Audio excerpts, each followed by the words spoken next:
Be strong and courageous. You've seen it on a coffee mug, a graduation card, maybe a tattoo. And if you've ever tried to obey it on a morning you woke up already afraid, heart going, stomach tight, you know it doesn't work. You cannot decide to feel brave. Which makes what God says 3 verses later very strange. Have I not commanded you? Be strong and courageous.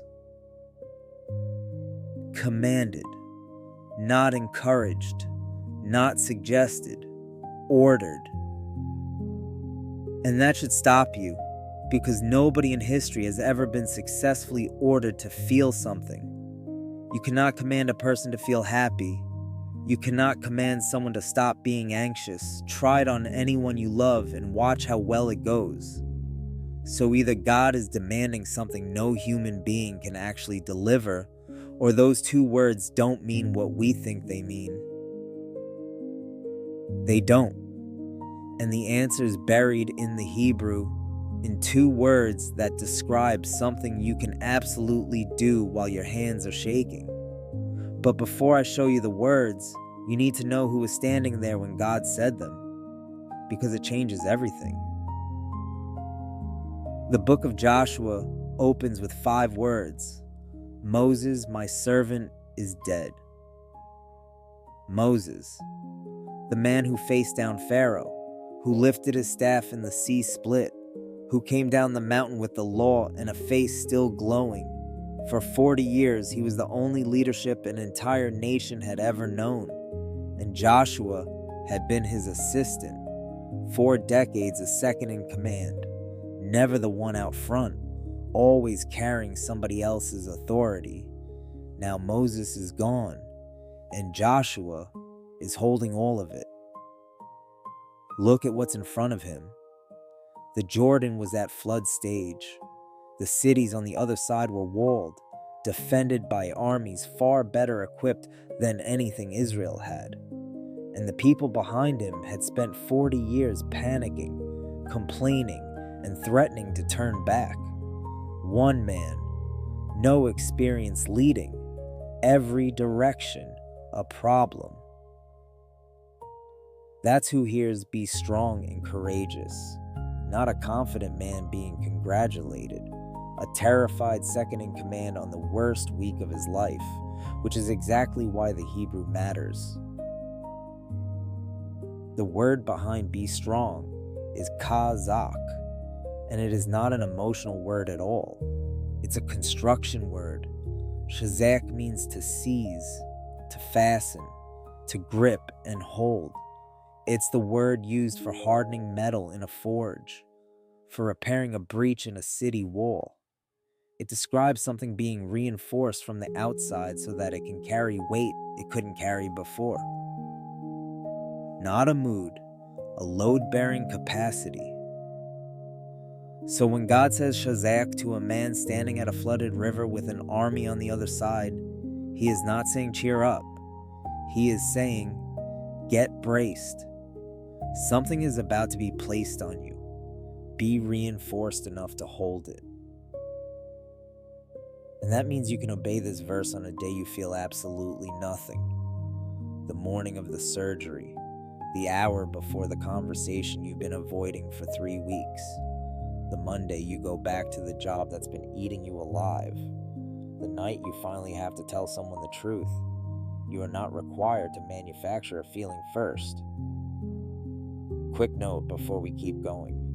If you've ever read a verse your whole life and wondered what's underneath the English, that's every video on this channel. 1 verse, 1 word, what it actually says. Subscribing means you won't miss the next one. Now, there's a second word in that command, and it answers the question Chazaq leaves open. Brace for what? The second word is Amats.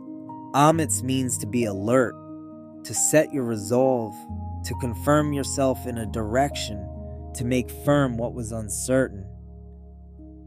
So put them together and look at what God is actually asking for. Chazaq, get braced. Amats, pick your direction and lock it in.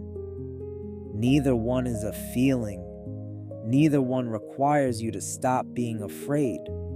A person can be structurally reinforced and pointed the right way while absolutely terrified. And that person is doing exactly what this verse commands. Courage, in Hebrew, is not the opposite of fear. It's what you do with your body and your direction while the fear is still there. Now, here's the detail that tells you how Joshua was actually doing. God says, be strong and courageous 3 times in 9 verses. Verse 6, verse 7, verse 9. Think about when you say something to a person 3 times. Not because they didn't hear you. You do it because they can't hold on to it, because it keeps sliding off. You repeat yourself 3 times to someone who is coming apart. And if you have ever needed somebody to tell you the same true thing over and over before it finally landed, you already understand what's happening in these 9 verses. That isn't weakness. That's just what fear does to a human being's ability to hold on to something.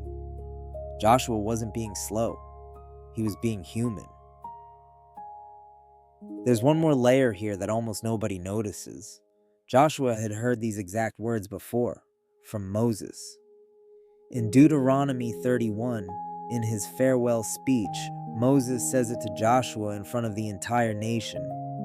Be strong and courageous, for the Lord your God goes with you. He will not leave you or forsake you. So Joshua heard it first from his dying mentor, and now, in chapter 1, he hears it from God directly, no middleman. The mentor is gone, the voice isn't. But that leaves the practical question. If God isn't commanding a feeling, how does a terrified person actually get braced? What do you physically do? The answer is sitting in the one verse everybody skips.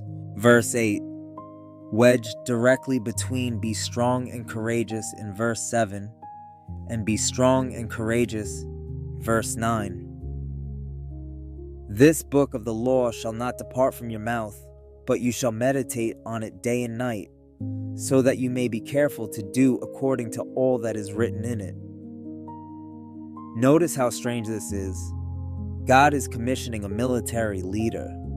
The man is about to cross a flooded river into hostile territory against a better armed enemy, and the instruction God gives him is not about strategy, not troop numbers, not siege equipment. It's keep this book in your mouth, day and night. That's the mechanism.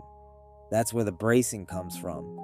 Remember what Chazaq means, to be reinforced from the outside. Joshua's courage was never supposed to be generated internally. It was supposed to be received by keeping the promises of God so constantly in front of him that they became the structure holding him up. Courage in Joshua 1 is not a personality trait. It's a byproduct of what you keep in front of your eyes. Which is worth sitting with for a second, because most of us are already doing this. We just aren't choosing what goes in front of our eyes.